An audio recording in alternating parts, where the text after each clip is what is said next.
A dangerous fighter is when he's hurt. Oh, that hook. Almost landing in right hands for Ruiz. And now a barrage. And Sam's in trouble. And down he goes.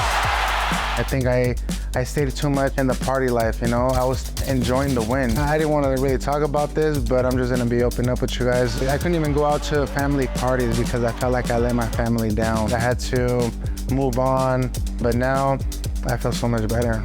And I know Gerald Miller too. We're good friends outside of the ring, but inside the ring, it's a whole different game. I'm just focusing on the mission that I need to complete of me becoming a two-time heavyweight champion of the world. I've seen you the last 6 months to a year at different press conferences telling anyone that'll listen, you're ready to fight. Like, give me a big fight. I want to be in a big fight. How does this Gerald Miller fight come about? It's funny because I go to Saudi Arabia. I go meet good friend. His name is Spencer Brown. We go to Saudi Arabia. I go see the Anthony Joshua fight, the Joseph Parker, and Wilder, and to go meet Turkey Excellency. And he's a really, really, really beautiful guy, man, and nice guy. And he gave me this opportunity, actually. And I told him, hey, I want to fight. Like, I'm ready. Please give me the opportunity. And they're like, okay, we're going to talk. And I'm just watching Gerald Miller fight. He's fighting Dubois, and he weighed in there at 350 pounds or something like that. So I was like, wow, this guy is really, really big. And I know Gerald Miller, too, from way back, too. I mean, there's no bad blood against us or anything like that, you know? We're good friends outside of the ring, but inside the ring, it's a whole different game. So I come back to the United States, and that's when they gave me the call. Hey, would you be interested in fighting Gerald Miller? And I was like, heck yeah, let's do it. So you get off to a fast start in your career. Then 2016 comes along, and you have a chance to fight for heavyweight title. You've got to go over to New Zealand and fight Joseph Parker. What do you remember about that fight? I remember a lot because I remember I was in Big Bear. We went to Big Bear. I literally almost trained myself for that fight. I had Abel Sanchez, no disrespect with Abel Sanchez or nothing like that. He's an amazing person, amazing trainer, but the only thing he did was give us, there's a board on the wall, and he would write down everything that we should be doing, and we kind of did it on our own. So I literally kind of trained myself for that fight.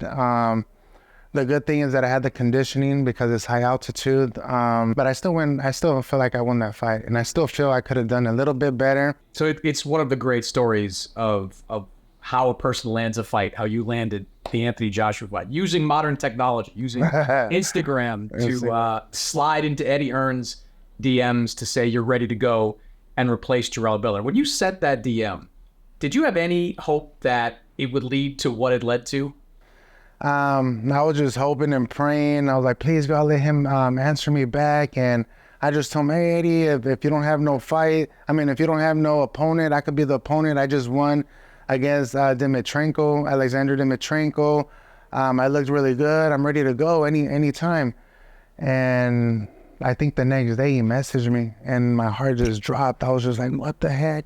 And he said, all right, let's set up a meeting. Let's get together. And that's when I told my dad, and my dad was like, what? I was like, what did you do? Like, you called him or what? I was like, no, I messaged him on Instagram, and I showed him the messages. Like, what?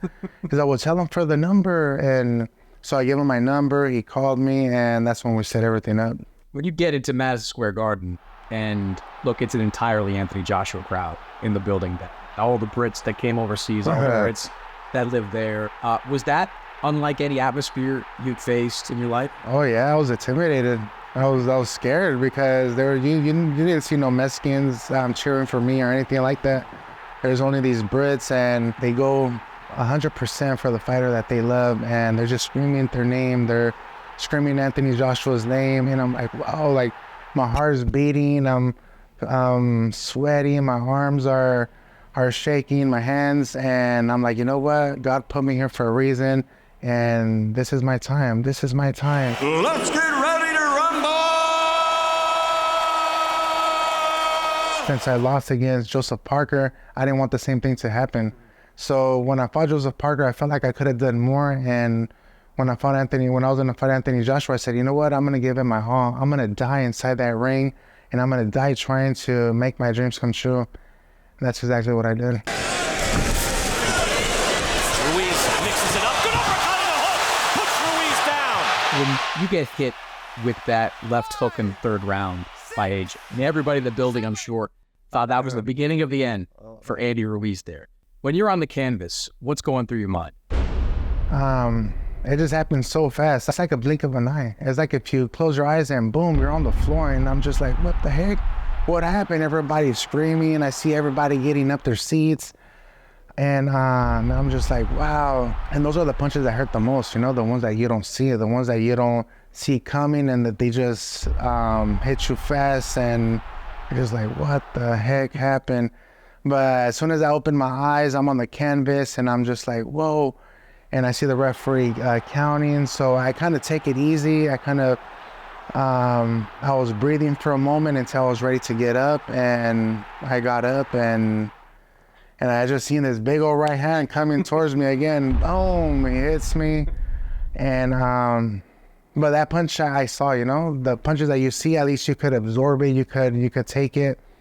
But that hook was a really strong hook. And then you landed the shot that changed everything. That equilibrium changing left hand that just completely took away AJ's legs. Was that a shot that you were looking for, or was it just an exchange where you were trying to land something big? I think it was just the exchange. My coach usually says a dangerous fighter is when he's hurt.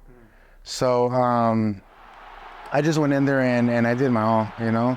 I was throwing combinations, and luckily the hook landed and it was in his temple, and it changed the whole game. Just like how we said, it was the punch of the gods. And I believe it, because the whole time that I was in the canvas, I was praying. I was like, please God, give me the strength. Give me the power to win. That's exactly what I was saying when I was in the canvas, when I was breathing. I was like, and what do you know? I got him with that hook, and I dropped him, and I was just like, what? I was so shocked. Could you tell in the immediate aftermath how badly you had hurt him?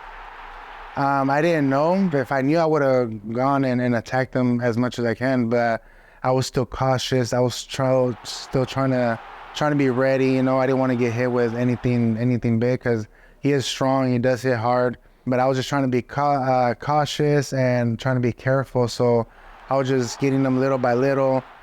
He would throw a few punches, and I would throw 4, 5 punches, and I felt like he didn't see those punches coming. You felt the disappointment of not making the Olympic team, the disappointment of coming up just short against Joseph Parker. What was that feeling when the referee waved off the fight? I felt like a big mountain in my back just dropped, because this is the moment. This was my chance that I've been waiting for my whole life. Not just for me, but for my mom, my dad, my family, especially my kids, because at that time I already had like 4 kids, and felt like, man, I did it. And that whole night, and no, matter of fact, that whole week, it felt like a dream. It felt like a dream, but made my dreams come true. And boom, the disappointment happened again. So yeah, 6 months later, you're in Saudi Arabia, the rematch. You knew it was coming. It was in the contract. What went wrong during that training camp? I think I stayed too much in the party life. You know, I was still enjoying the win. You know, I totally forgot that I had the rematch. In 6 months, it goes by so fast. And then boom, I ended up going to Saudi Arabia. I gained 30 more pounds. I wasn't focused. I wasn't ready. I was dragged over here, over there. And at that time, I felt really bad, you know. I felt really bad, because at those moments, I'm praying to God to make me a champion, to make me the first Mexican heavyweight champion of the world. And the person that gives me all of that, I kind of forget about him. The feeling of losing everything that you achieved, the 3 belts, the status as heavyweight champion, how did that feel in the aftermath of that fight? It felt really bad. I couldn't even go out. I couldn't even go out to family parties, because I felt like I let my family down. I let my fans down, my kids down, just because of dumb short period of time of me living the life instead of me focusing on the important stuff, on the mission, on beating this guy up one more time and boom, you could get bigger. But things happen for a reason. I learned a lot from my mistakes, and it's never too late. Just like how Anthony Joshua lost all those other times, he came back up. He kept fighting, he kept pushing, he kept believing in himself. That's exactly what I'm doing now. You did disappear for a while after that lost age. It was over a year before we saw you back in the boxing gym. What was going on in your life at that time? I think at that time I was focusing too much on the comments, on the criticism. How people were telling me, oh, he was so fat, he was this, that. And I was listening to them. I was literally listening to the comments and to the other negativity that people would give me on my social media. So, boom, I was like, you know what? I'm going to take it serious. I'm going to lose weight. I'm going to try to transform my body, this and that. And that's when I fought Chris Arreola. I dropped too much weight.